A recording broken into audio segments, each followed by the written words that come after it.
Hi guys, recently ICJ ने Palestine issue पे एक जजमेंट दिया है और उस जजमेंट में कहा है कि जो भी ऑक्यूपेशन है इसराइल का ओवर पैलेस्टाइन इज़ इलीगल। और उस जजमेंट में ये कहा गया है कि इसराइल को उस ऑक्यूपेशन को छोड़ देना चाहिए। इस वजह से इम्पोर्टेंट हो जाता है। तो हम आज आईसीजे के बारे में जानेंगे। अगर हम इंटरनेशनल कोर्ट ऑफ जस्टिस की बात करते हैं तो ये this is a part of United nation, मतलब ये एक यूनाइटेड नेशन संयुक्त राष्ट्र संघ का प्रिंसिपल ऑर्गन है, मतलब एक इम्पॉर्टेंट ऑर्गन है।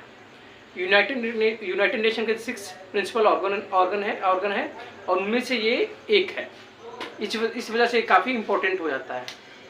अगर हम आईसीजे की बात करते हैं तो ये जो भी इंटरनेशनल डिस्प्यूट्स होते हैं, विवाद होते हैं, उनके बारे में जजमेंट देता है, उनको सुलझाने की कोशिश करता है। ये जो डिस्प्यूट बिटवीन द नेशंस हो सकते हैं, अमॉन्ग द नेशंस हो सकते हैं, इस वजह से ये इम्पोर्टेंट हो जाता है। आईसीजे में 15 जजेज होते हैं और उनका जो टेन्योर होता है 9 ईयर्स का होता है। इनका जो इलेक्शन होता है वो security council and general assembly के द्वारा किया जाता है। अगर हम इसके हेडक्वार्टर की बात करते हैं तो ये हेग में लोकेटेड है, नीदरलैंड।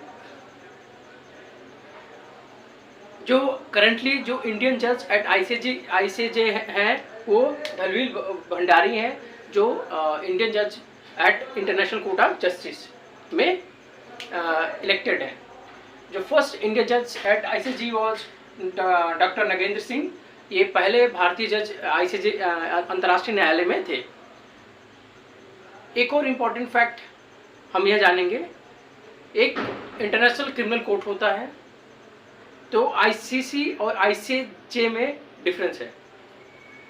जो आईसीजे है ये यूनाइटेड नेशन का पार्ट है, लेकिन जो आईसीसी है इंटरनेशनल क्रिमिनल कोर्ट, ये यूनाइटेड नेशन या संयुक्त राष्ट्र संघ से अफिलिएटेड नहीं है।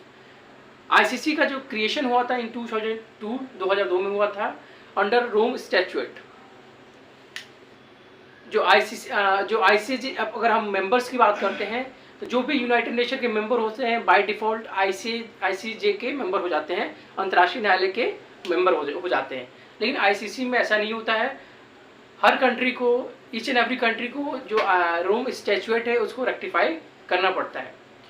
आईसीजे, अगर हम जुरिडिक्शन की बात करते हैं तो जो भी आईसीजे है इंटरनेशनल कोर्ट ऑफ जस्टिस, वो इंटरनेशनल डिस्प्यूट को सॉल्व करने की कोशिश करता है। लेकिन जो आईसीसी है इंटरनेशनल क्रिमिनल कोर्ट, वो क्राइम अगेंस्ट ह्यूमैनिटी और जेनोसाइड से रिलेटेड जो भी केसेस होते हैं उसे डील करता है। जो अगर हम मेंबरशिप की बात करते हैं तो जो भी यूनाइटेड नेशन के मेंबर्स हैं सभी आईसीजे के मेंबर्स हैं, लेकिन आईसीसी के अराउंड 120 मेंबर्स हैं, 123 के आसपास इसके मेंबर्स हैं। और कुछ important country like India, USA, China, Russia